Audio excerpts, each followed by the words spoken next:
Alrighty, hello, welcome back to the Three-Handed Bandits YouTube channel. Today it's going to be me, Nathan, paired alongside Aiden, and today we're going to be unveiling the next team and our preseason power rankings, the number 30th ranked Arizona Cardinals. Aiden, how you doing? Doing all right. Could be better. It's been a long week. Alright, well, let's hopefully make that better by talking about this Arizona Cardinals team. Um, Obviously, I think for some people this is going to be a high ranking for the Arizona Cardinals. They're the only team who is the underdog in every single game that they're scheduled this season. Obviously, they had a rough season under the last year of Cliff Kingsbury. However, I do think this team does still have a lot of talent, and hopefully bringing in a new GM, new coaching, and overall establishing a new culture is going to help this team heading into the future. So obviously, let's kind of start talking about their offseason, kind of what they lost and what they brought in. So obviously, big addition in bringing Jonathan Gannon over from Philadelphia. They're replacing Cliff Kingsbury, who frankly just hasn't been that good. So they're bringing a defensive guy from the Eagles who had a really good defense last year, and hope that he'll be able to establish some more physicality and more toughness to this team that's had a weak culture under Cliff Kingsbury. What do you think of this Jonathan Gannon hiring?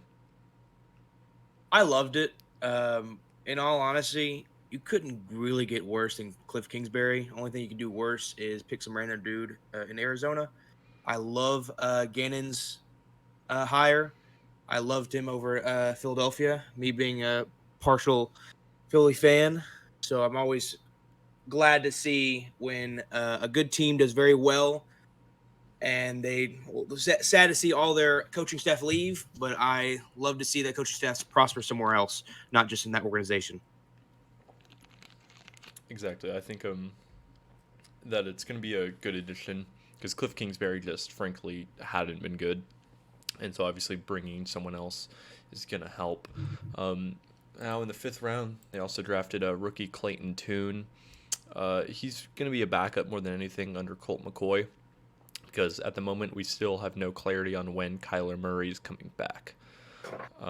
However, Clayton Tune, maybe you throw him out there if Colt McCoy is giving you nothing, but more than likely we're just waiting. We're really just waiting until Kyler comes back. Also, they bring in Zach Pascal, and in the third round they draft Michael Wilson to kind of replace AJ Green, Chosen Anderson, and obviously the biggest loss of those three was just straight up releasing DeAndre Hopkins, which you hear the name DeAndre Hopkins, you really think they could have gotten some value out of him, but apparently not. Also, in the first round, they traded back with the Houston Texans to collect future draft capital as well as drafting Paris Johnson. They bring in Joel Holt from the Browns as well to help replace Billy Price and Max Garcia. Second round, they draft B.J. Ojulari out of your LSU Tigers to kind Yes, of help sir. replace a lot of these defensive linemen that they're losing. So they bring in L.J. Collier as well as some other people to kind of help re-establish some depth in there. And they bring in Chris Barnes, a linebacker, and third round draft Garrett Williams to try to help replace Byron Murphy. So overall, for me, looking at this offseason, I actually think they did a really good job. Obviously, they did lose a lot of names in DeAndre Hopkins and J.J. Watt, and obviously bring in a new coaching. But I think wherever they lost people, they did a adequate job of replacing heading into the future. And obviously, getting rid of Cliff Kingsbury is worth its weight in gold, really. For sure. I mean, I'm not gonna lie to you. With the DeAndre Hopkins leaving, you you tip your hat to that and say, oh well. I think coming in the new head coach, new offensive coordinator, and all these new young guys, I think in the long run, it'll help you more than you hurt you. I mean, having such a star like DeAndre Hopkins would have helped you win those few games, but how poor this team was last year, I think even if not getting anything from Hopkins, like a trade value, you're still gaining all these players to be able to get opportunities, like the Zach Pascal and coming in with Michael Wilson, who is honestly, I loved watching him at Stanford. Like I only watched 2 games at Stanford, but every time I heard someone's name, it was always him. Exactly. You know So, me, yeah. And then with the BJ Ojulari, I saw him the entire year. I was kind of hoping he'd go first round, but I knew he'd be a second round talent. He's very solid guy. Every time you'd see someone in the backfield making good plays, it would always be him because not much of LSU at the time was good for secondary, but their defensive line was stacked. So I'm Exactly. excited to see So him play as well. we'll get more into these players as we start breaking down the offense and defense. But first, before we do that, let's talk about this team's coaching. So obviously, as we were talking about, they brought in Jonathan Gannon from the Eagles, and so he's coming from that same Mike Zimmer, Matt Eberflus kind of. They're gonna have a multiple fronts, gonna have a lot of different looks they're gonna be giving the offense. They're gonna be playing that split safety kind of softer coverage on the back end, really trying to bend, don't break. His first year in Philadelphia, his defense wasn't that great.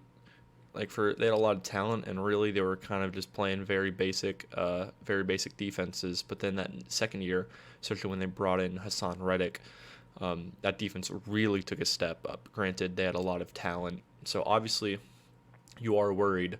He's coming from one of, if not the most talented defenses, to one of the least talented defenses.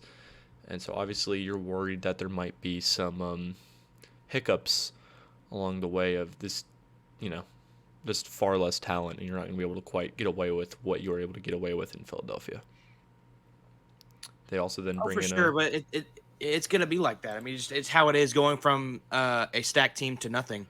I really hope they give Gannon enough time, not just the year. And if he does bad, like throw him away. I think he needs a good 2 to 3 years to really get a good young core around this idea that he had with the Eagles defense. I mean, yes, he had all this talent, huge names, and now he's really down to the bare minimum. But I hope they give him a chance and let it sink in more than just throwing him away after the first year. Yeah, and then they also bring in Drew Petzing. They bring him over from Cleveland. He's been with Kevin Stefanski for a while now. So he's going to be bringing the same Shanahan wide zone system. However, you do have a little bit of worries with this hire because A, he's never called plays before, which is a bit worrying. And B, he's going to be bringing over this Shanahan-style offense that really focuses on attacking the middle of the field. However, as we all know, Kyler Murray is all of 5'2", and really struggles attacking the middle of the field just because he can't quite see it as well as some of these taller quarterbacks. So obviously there is hopes that he's going to be able to be an effective offensive coordinator and call plays and really get a good offense going. However, you do have to be worried about the fact that scheme fit may not be the best for Kyler, and he doesn't have experience calling plays, which could lead to a Nathaniel Hackett-esque situation. And then finally, they bring in Nick Rawlis. The biggest worry. I agree with you on that. Then they bring in Nick Rawlis as their defensive coordinator.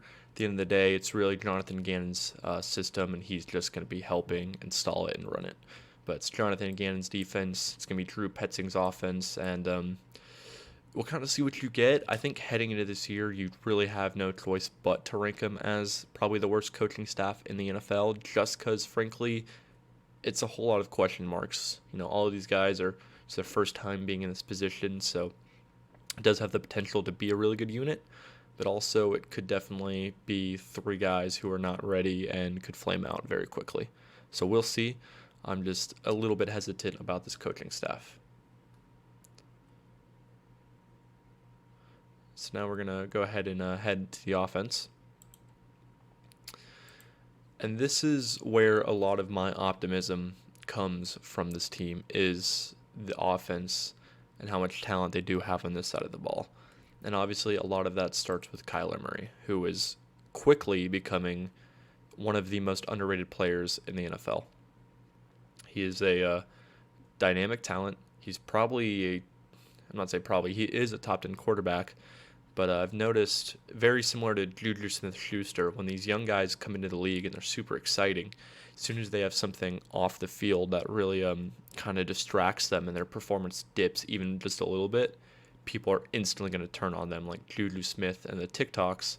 Same thing happened with Kyler Murray and the whole study clause in his contract and the Call of Duty. However, despite that being said, Kyler Murray is still an excellent quarterback. He's definitely not one of the top true elite talents just because he does struggle, attacking the middle of the field. But with his legs, he has a great arm. He's a real threat and one of those quarterbacks that can actually win you games. He's not like a Derek Carr or Dak Prescott that needs the situation to be so great around him. He's a quarterback that can actually win you games based off just what he's doing. What are your thoughts of Kyler Murray? I the same thing. I mean, my biggest thought right now is whether or not like how this injury is going to affect his play style. I mean, his play style is when in doubt, if he can't see it, he's going to move around the pocket or move outside the pocket. I apologize, and try to look for someone else. And that's his big game. I love watching him run around and make plays with his feet. That's like that. What makes him so dynamic.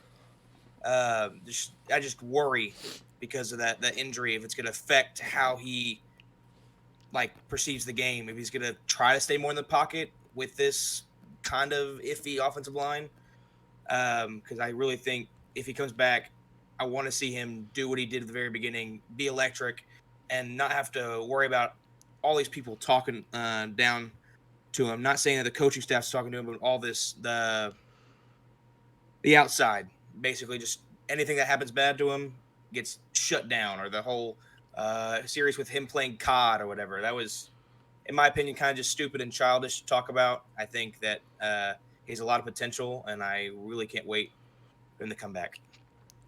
Yeah, and so obviously, if he was playing a full season, this would probably be, this definitely would be a top 10 quarterback room. However, as we've stated before, since he tore his ACL very late in the last year, we don't have an exact timetable for when he's going to return.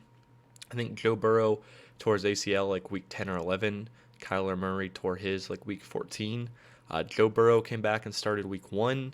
So obviously, I don't think Kyler Murray's going to miss most of the season. I don't think he's going to miss all of the season. I think he will play, and I think he's probably going to end up coming back earlier than some people think. However, obviously, you are going to have Colt McCoy starting for a handful of games, and he's been a backup in this league. He's played okay in spurts, but he is probably the worst. He will be the worst starting quarterback on day one heading into the NFL. But when Kyler Murray comes back, this offense will really get explosive. Part of the reason it's going to get explosive is because they still have a lot of very talented skill positions on this team. Obviously, starting off with Marquise Brown, who, without DeAndre Hopkins last year, performed really well. And then even when D-Hop left, he performed also really well. To me, Marquise Brown is also a super underrated wide receiver. I think he's very similar to like in the tier of like a Calvin Ridley. Like I think he's a number one wide receiver. I don't think he's some true elite number one guy like an AJ Brown or Justin Jefferson or Jamar Chase, but I think he is still a very good wide receiver that is going to help create this, a very good passing attack. And obviously, these Shanahan systems like speed in their wide receivers because they want these wide receivers to pull away from corners on these crossing routes. And Marquise Brown is a very, very fast wide receiver. So he's going to be able to do that, and I think he'll be a good scheme fit. They also have Greg Dortch and Rondale Moore, two kind of smaller, undersized slot guys. Greg Dortch, more of a slot guy. Rondale Moore is almost one of these interesting little gadget pieces that, he'll line up in the backfield. He'll line up out wide. You can hit him jet sweeps. Like, he is really good with the ball in his hand. It just sometimes they struggle getting it to him. They also got Zach Pascal, who at the very least is going to be just a solid hand, a good blocker, and a good culture guy. And then Michael Wilson, as you were alluding to at Stanford, has a lot of potential. He does have a bit of some injury concerns. That's why he fell, but he really does have the potential to be a Devontae Adams-esque route runner. And then pair that, they also got Andre Boxilia, which he's a 6 guy. It's really these top 5 guys, the ones that you're really going to be focusing on. So what's your thoughts on the wide receiver room? Very, very underrated. I do agree with the Marquise Brown. He's electrifying to watch. I just worry about like how much he'll be able to show his talent with Colt McCoy as a quarterback. So I can't really say much about this wide receiver room with him at a quarterback because they complement each other. With having Colt McCoy such as a weak QB it's hard to really shine as a true star at receiver. But when Kyler does come back, because when he was playing last year, Marquise Brown was getting a lot of touches and a lot of looks. Um, and I really loved watching him. Same with Rondale Moore and Greg Dortch. Those two guys I think are really underrated. I love to watch them. The big iffy to me is that Michael Wilson. I know you were talking about the injury, and that's why he fell. Hopefully, he can come back strong, and I want him to be really good because I want to see Kyler be really good. Because with these receivers, it's either a really good week or a really bad week. We'll see Marquise Brown get 10 touches, 8 catches, and 100 yards, and then everything else will drop from the rest. I want to see more involvement in these the rest of the receivers when Murray comes back. I mean, I'm not gonna lie to you. When McCoy's playing, I won't be watching very much because I feel like it should be a bloodbath, and it's just gonna be McCoy trying to hold his head above water and get to these guys, and hopefully they can make a play or two. But when Murray comes back, is really when I'm going to be most interested to see how these wide receivers perform with him. Yeah, exactly. And so, as well as those wide receivers, they also still have Zach Ertz, who is a really good tight end. Obviously, he is getting up there in age and also is coming back from injury. But I still think he's going to give you really good tight end play. So you have Trey McBride as a second, who's slowly developing into a pretty good, decent option. And then James Conner can even be useful in the passing game, taking dump offs and just being a good little hand out of the backfield. So I think overall, their offense is probably going to struggle with Colt McCoy in. I do think Colt McCoy is a smart quarterback and to be able to get all these pieces involved. It'll just be a very low upside offense. But when Kyler Murray comes back, I mean, this offense does have the potential to really explode because they do have a lot of talent just in this, at every position. They have really good players. So I do think that, it's going to be like a BCAD thing, like before Kyler and after Kyler, of when, how explosive and excitement we're going to see from this offense. If you are worried about this team, a lot of it is probably going to come from this offensive line, which to me I think is fair, but also do think has the potential to be a really good offense. So obviously they drafted Paris Johnson with the 6th overall pick after trading down with the Texans, and he's a really good tackle. He's a really good player. Currently on our lads, it shows him playing right tackle, but they also have Kelvin Beachum there, who is also a really good right tackle. So to me, it makes more sense to kick Paris Johnson into guard, at least at first. You also got Will Hernandez, who's played left guard before in his career, because Paris Johnson started off at Ohio State at right guard. So I think, to have the best offensive line day one, you're going to have, one of these guys kick inside. And then your only weak spot is going to be the center, Jolt Froholt. But he's coming over from Cleveland in the same kind of, Shanahan style. So he's going to know the scheme. He's going to know how to play, and he's going to be a decent option. DJ Humphries is obviously really good at left tackle, and they have a good backup in Josh Jones. So, I mean, they got a lot of decent tackles, which is a lot better than a lot of teams. You're just a little bit worried about the interior and the, especially the depth of this interior O-line. But overall, I think this offense is actually going to have a decent O-line, especially if they get Paris Johnson and Kelvin Beachum both on the field at the same time. So what do you think? Offensive line is my bread and butter. I love to watch these guys. I really do hope Paris Johnson is able to go over to the right guard because I'm very big on being flexible of a offensive line to where they can move around much more because it helps. Because if let's say you have a player who can only play right guard, it kind of hinders the rest. If there was an injury later on, let's say like Elijah Wilkinson goes down, you'll be able to change up the offensive line to where you still have good players up front with maybe a possible one or two guys being fresh. You know what I mean? Like I really love like let's say I don't know much about Josh Jones, but let's say Josh Jones also could play a guard position every now and then, or if he learns, that would bring depth throughout the entire game. You won't have to keep the same offensive line out. You could bring out one guy to maybe give another guy a break because if you're going against a really good interior defensive line, these three inside guys could be getting a lot of bad looks, and you just need a different guy out there, get some reps in, maybe he works out a little better. So I hope they're able to move Johnson to the right guard and then Will Hernandez to the left guard, making the best offensive line, but also will give more movement throughout the offensive line. I love when teams do that. It gives them more opportunities. That and when people go down, it's easier to replace instead of you're having a guy that's never played like not never played, but like doesn't play. You got to bring some of the guys every now and then out so they can get reps and stay warm. Yeah, exactly. So that's what I'm saying is I think your best offensive line is going to have Paris Johnson somewhere on the interior, whether it is left guard, he just kicks inside from left tackle. Um, Obviously, in the real life, it's not like Madden. You can't just switch a guy over from left tackle to right tackle and he's going to be just as good. Some people can handle that change, some people can't. I don't remember exactly who it was, but one of those tackles who switched over said it's like wiping your ass with your other hand. Because sometimes it doesn't always make sense. So for him to play on the interior, I think we'll have this O line be really good. And so overall, I do think this offense has the potential to be a really good offense. Um, James Conner doesn't have the high end, speed that usually their running backs, usually these Shanahan systems want in their running back, but he's a solid running back. They have a bunch of talented wide receivers and a good tight end.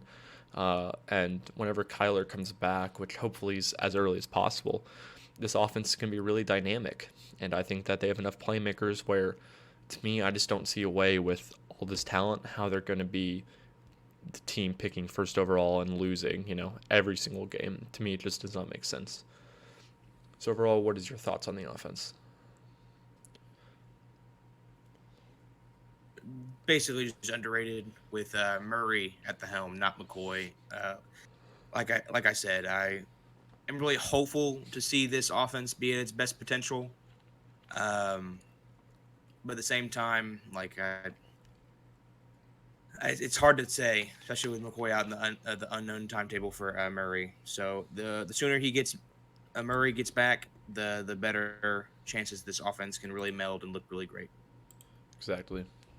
All right, so now we'll talk about the defense, which, if you're worried about this team, this is where a lot of the worry will come from. So we're going to start talking about the secondary first. We're really going to start off with Jalen Thompson and Budda Baker, who are two of the better players on this defense. And part of what I think has helped this team be not so bad on defense, especially last year when people were expecting them to have the worst defense, is Budda Baker and Jalen Thompson, who is one of the best safety duos in the entire league.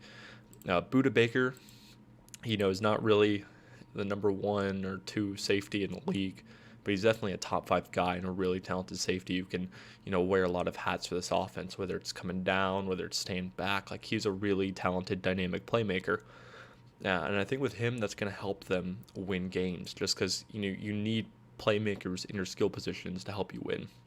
Obviously, then they have Antonio Hamilton and Marco Wilson as their corners. Even those guys, both of them made plays last year. Everybody remembers that Marco Wilson clip of him flipping it in the end zone after picking off Andy Dalton for a touchdown. So I think they're going to have, really good play on the back end. And then Isaiah Simmons was a linebacker. Now it looks like he's switching to more of a third safety, slot cornerback, like not really playing true middle linebacker like he'd been playing, but kind of going to be more of this weird kind of matchup nightmare for offensive coordinators. And he's a really talented, insane athlete. So I think you really have the potential to, you're going to have a cornerback and a linebacker's body who moves just as well as cornerbacks. Like, I think you're just going to have this insane back end secondary of guys who can make plays and be really explosive and dynamic. And I'm super excited for that. What do you think about this secondary? Secondary itself, I do love the idea of Isaiah Simmons being this offensive coordinator's nightmare. Just move around to where you can't really make a play designed to keep him out of the equation. I do love these safeties. In my opinion, it's the cornerbacks. It's where if they build from what they were doing last year, they'll be solid. But you can't digress. Cornerbacks being one of the hardest positions in football.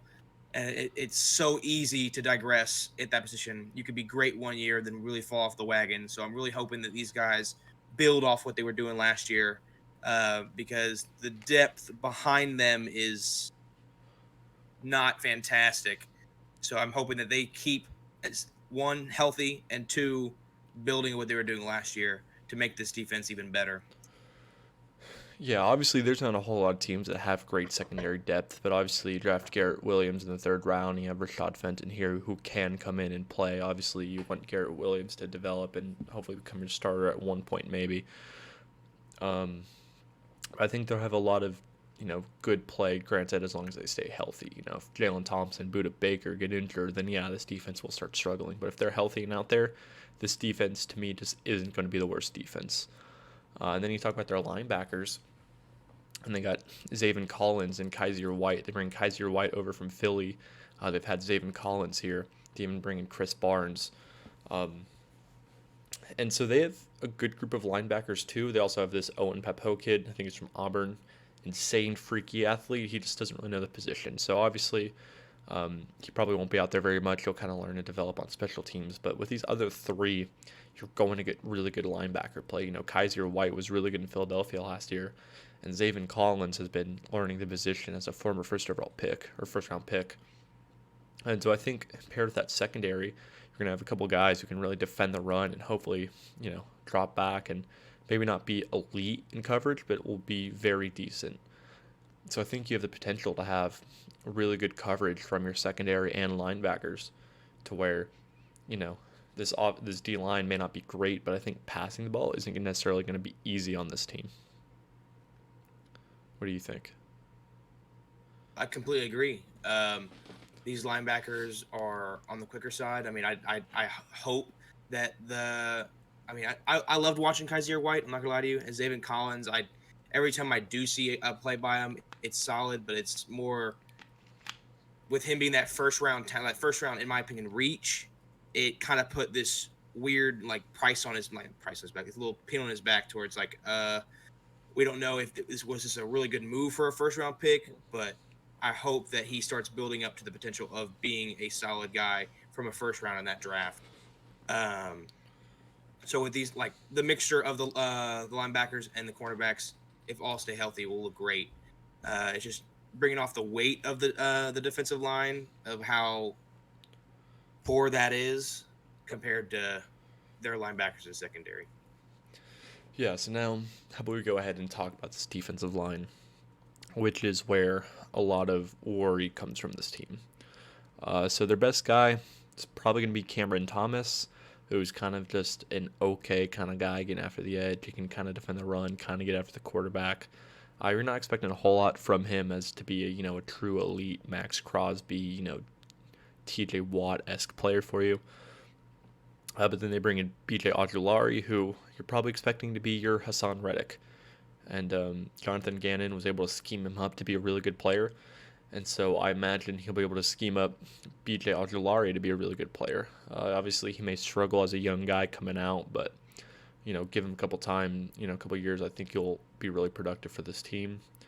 They got Myjai Sanders and Dennis Gardick as kind of some depth. They'll rotate in. Maybe they'll defend the run, early downs to let BJ Ojulari come out and really get after the quarterback, but not expecting a whole lot from the edge group. And then the interior might be even worse. You bring in LJ Collier, you got Rashad Lawrence, Carlos Watkins, Leku Fotu is kind of just a straight up big old nose tackle to help stop the run. So they just don't have a whole lot of talent on this interior.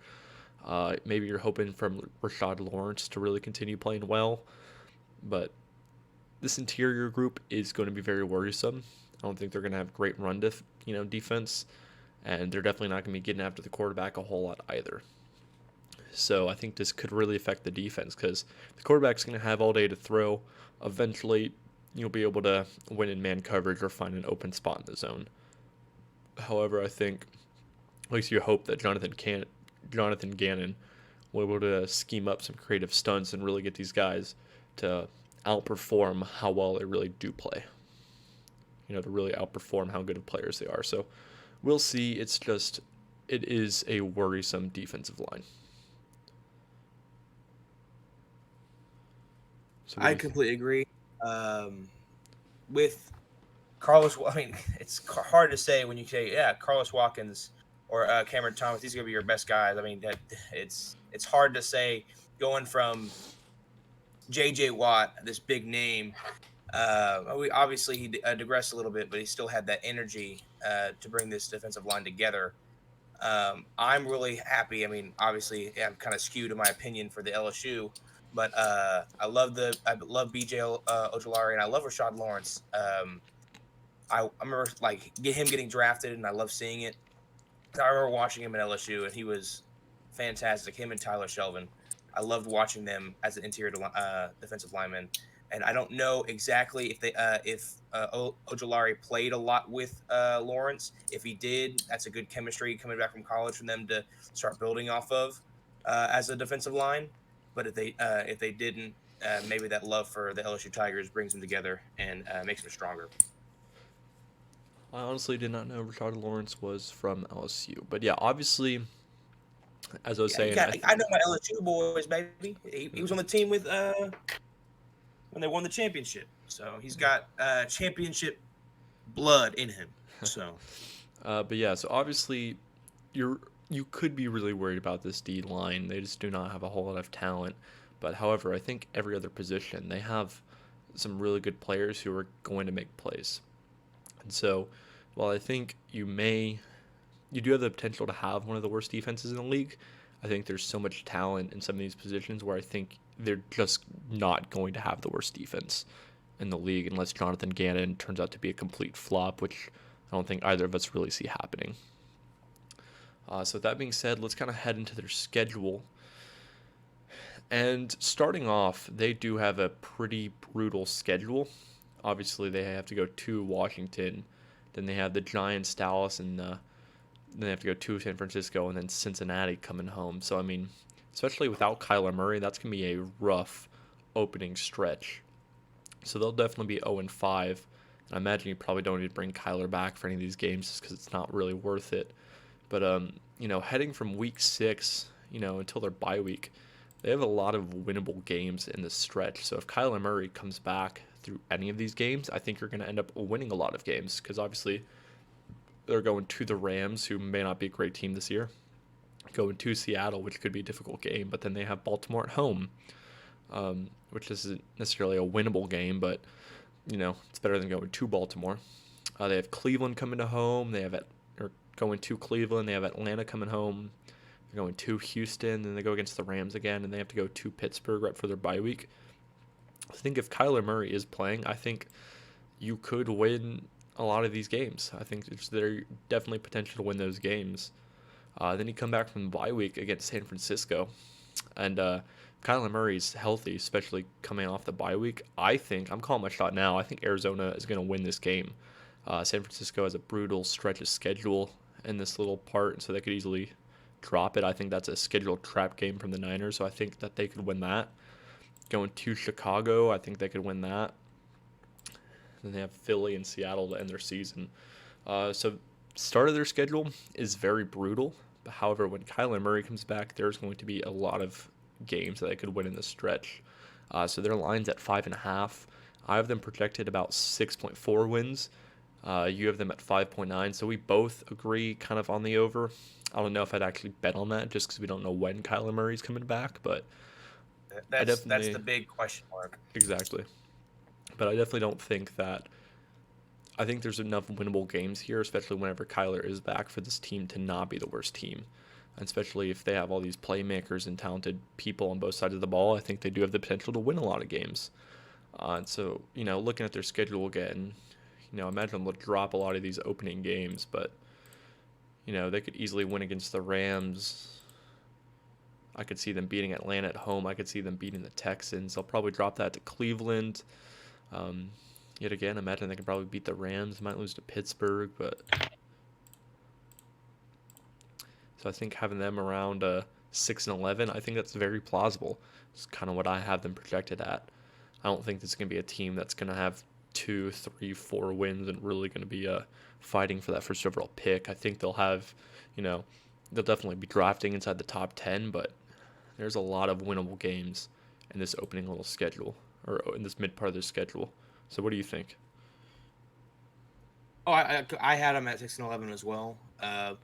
The game that I think is the very first game. I think they could win against Washington, even with Colt McCoy, because that one's just not gonna be a fun game to watch. But past that, you're going against a good stretch of guys, or sorry, teams that are known to be very good with Dallas 49ers and the Bengals at 3, 4, and 5 of games.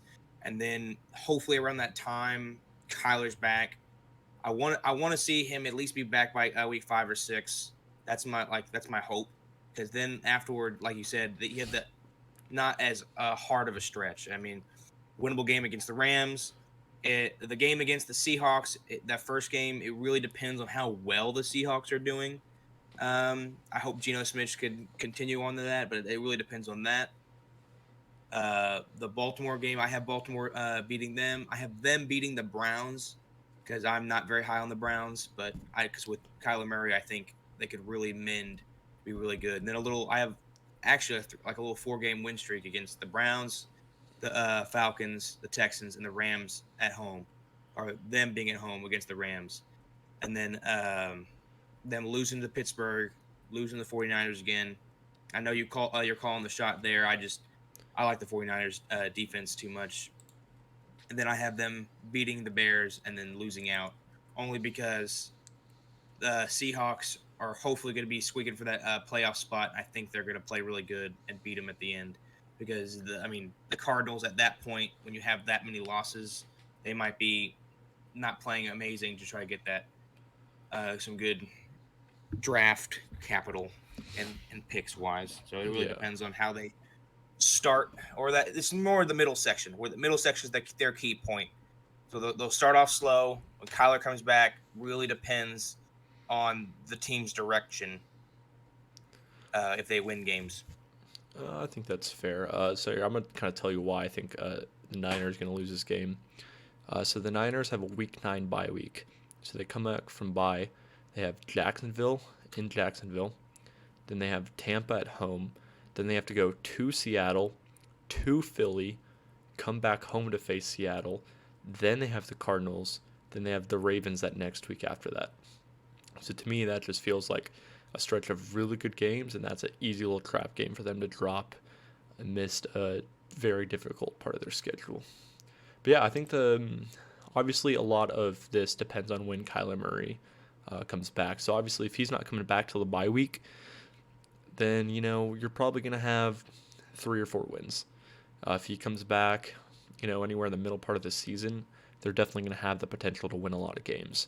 Um, so part of the reason that I'm picking them kind of higher is because I'm expecting Kyler Murray to come back a lot earlier than I guess some people are. Just because, as I said, Joe Burrow got injured very late into the year and came back week 1. And I think Kyler Murray is going to be coming back closer to week 1 than maybe more people anticipate. Granted, they could, there has been rumors about them trading him. However, to me, it just doesn't make sense to trade a young, really good quarterback who you have under team control. And so, with that being said, let's kind of recap everything and get you out of here. So, obviously, we're talking about how, the coaching could be really bad. Obviously, Jonathan Gannon's coming from really good defense, and so there will probably be some hiccups with a lot less talent. And then Drew Petzing has also never called plays. So there, is potential to where both sides are going to be poorly coached. It's kind of, they have to prove us wrong before we really anticipate anything from there. And as I said, Kyler Murray, great quarterback who's really been underrated. As is all said before, that they have talented skill positions and potentially a weak offensive line. The defensive line is bad, but the linebackers and secondary have a lot of talent. And then lastly, whenever Kyler Murray comes back in that middle part of the season, there is definitely a lot of very winnable games. So what do you think? What's your final kind of takeaways from this team? I mean, I completely agree. It all comes down to the coaching, in my opinion, and then Kyler Murray. You can't have this team be dynamic without him. So I hope for a speedy recovery as soon as possible to see this team really thrive with a good quarterback at the helm, because it'll bring confidence everywhere. If Kyler comes back and they're starting to, oh shit, we can actually win these games. everyone's going to start playing better. Exactly. All right. Well, thank you all very much for watching, guys. Let us know, what we're wrong about. Let us know what you think you agree with. So with that being said, peace.